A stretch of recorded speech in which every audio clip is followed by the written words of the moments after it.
thoughts about Resident Evil 5.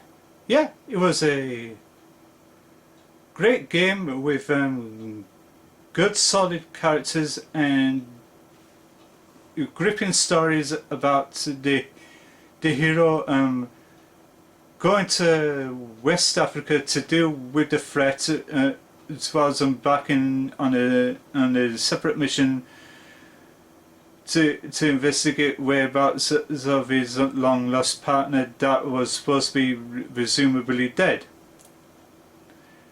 Which is an interesting thing.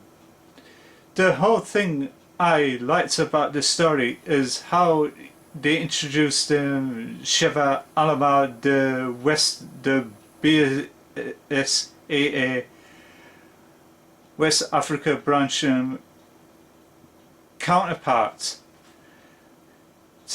and how she explains her position with the branch, and how these two characters will develop and grow over the length of the game, which is great. How they managed to gel together after that rocky road going on there, and how Sheva treats Captain Josh Stone as more of a father figure to her, which he helped to train her at a young age, and how both of them care about each other. But the whole angle of Wesker having to do what it feels like he needs to do, that the world is totally flawed. He wants to start all over by making people to become under his control, and with his secret benefactors, which is Ricardo Irvin and Excella Gione, which is both great characters in their own rights, which they both had tragic backstories. That Excella's of upbringing, and the Ricardo was by being abused and tormented when he was young, and how it explains that people always look down to him and all that lot. That was so interesting. It reminds me of a similar character in Fright Night called Evil Ed, which his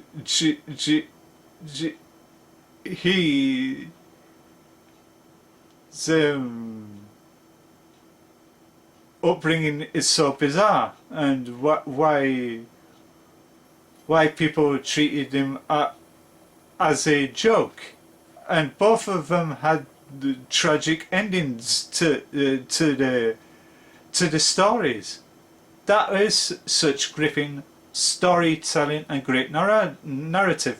Whoever at Capcom did the whole writing process did a fantastic job. Nobody was out of place and such boring and cliche.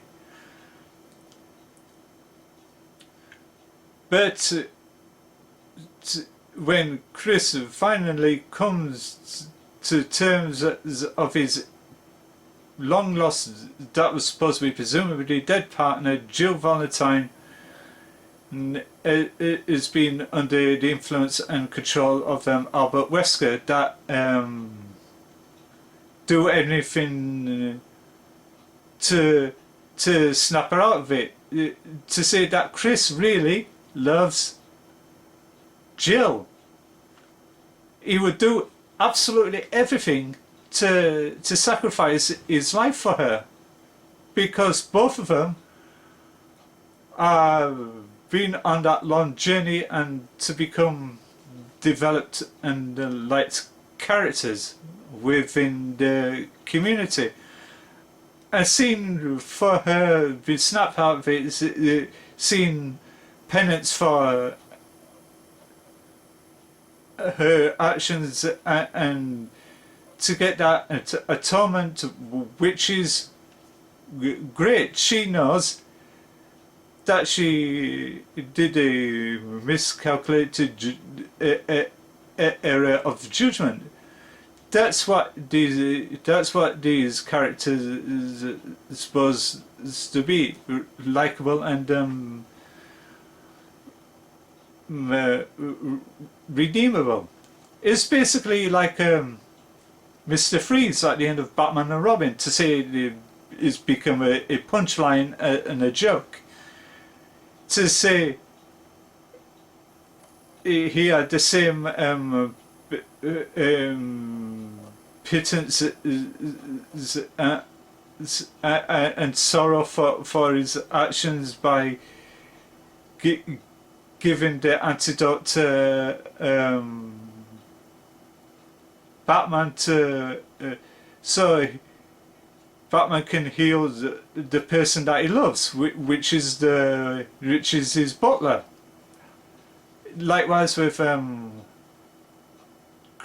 Chris is to Jill exactly the same way, and both of them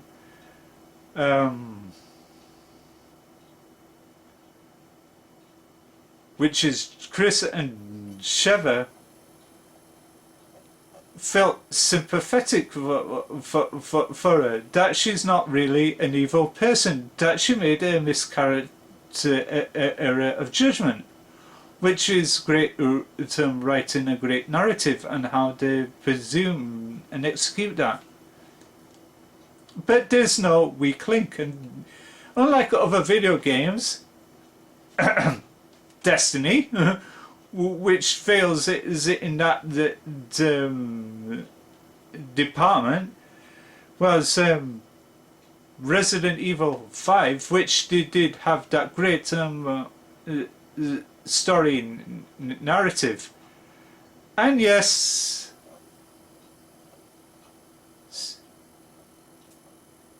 they are repeated boss enemies, like this, like there is expected within certain video games.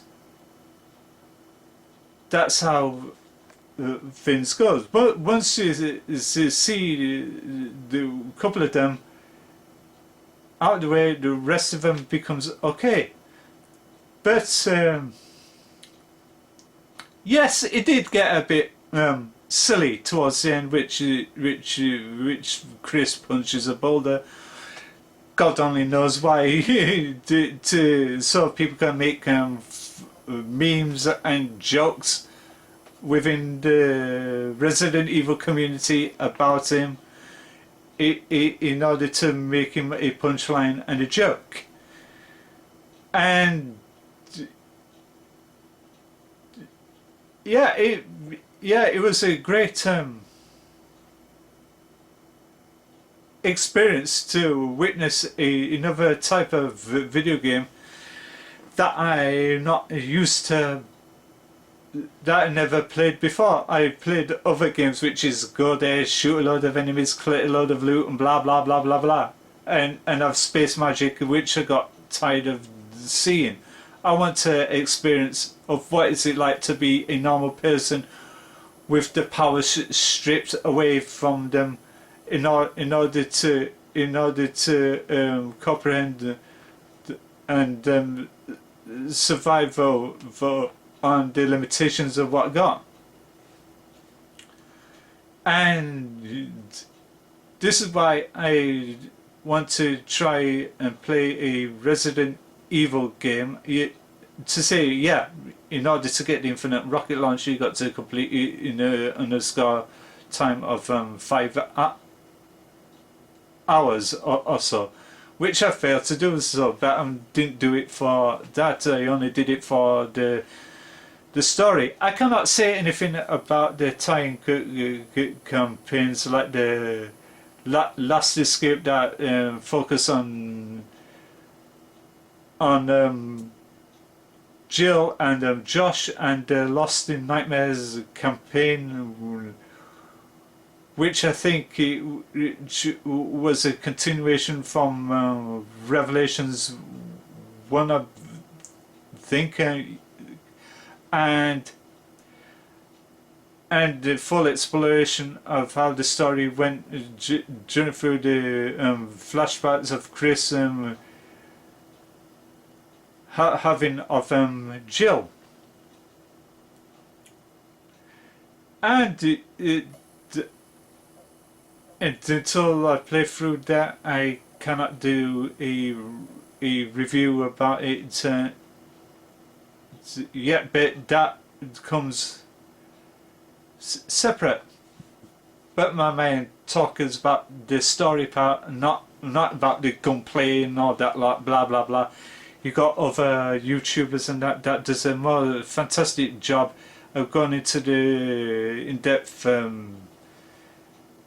analysis about the video game, about how cumbersome the AI compartment, the AI partner is. I'm not doing anything about that. That is not what I want to specialize in. I want to specialize in just how I feel about the story and the characters and how they received and portrayed in that, and all the cast, including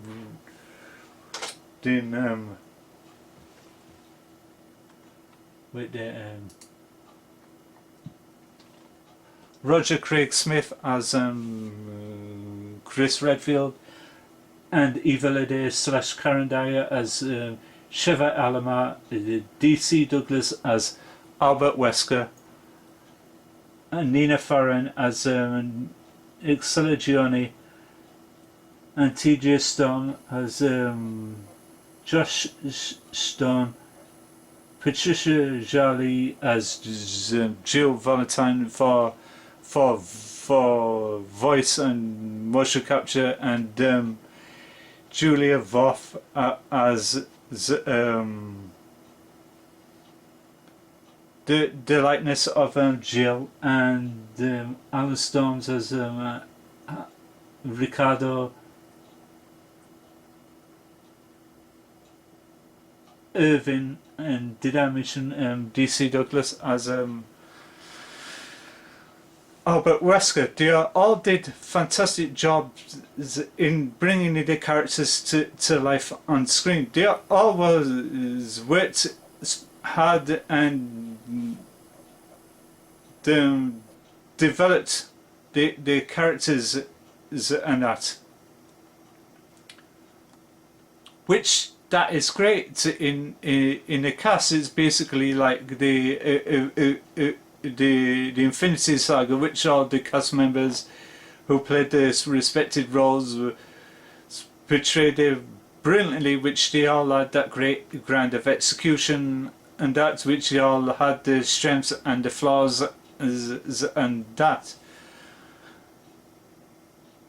and etc etc etc. But with Resident Evil 5, which is a great story, I can't praise it enough. But would I recommend this game to anybody who wants to get into Resident Evil games to explore it? Probably so. But it is up to you. I cannot tell people to go buy the game or not. It is up to them to judge by themselves. If it's the game for them to start off with, or they can experience the early games to build up to 5. And didn't want to go into things like the controversies and that, but I don't care about any of that stuff. I'm only cared about the story and the characters only. This is why purposes of this video. I'm not gonna hate bash the game and all that lot, because I don't find it as enjoyable of doing it, but my overall rating about Resident Evil 5 is a solid 8.5 out of 10. And this is me being Frankie Croft Smiles. Thank you for watching, and don't forget to follow me on social media. Links and all it will be in the description bar below. And I will do a separate review on the DLCs for the game once I get round to doing that. I will get round to doing that at some point. And as for my main channel, I will get round to finding content to do that, because I'm slacking off with that as well. And until then, thank you.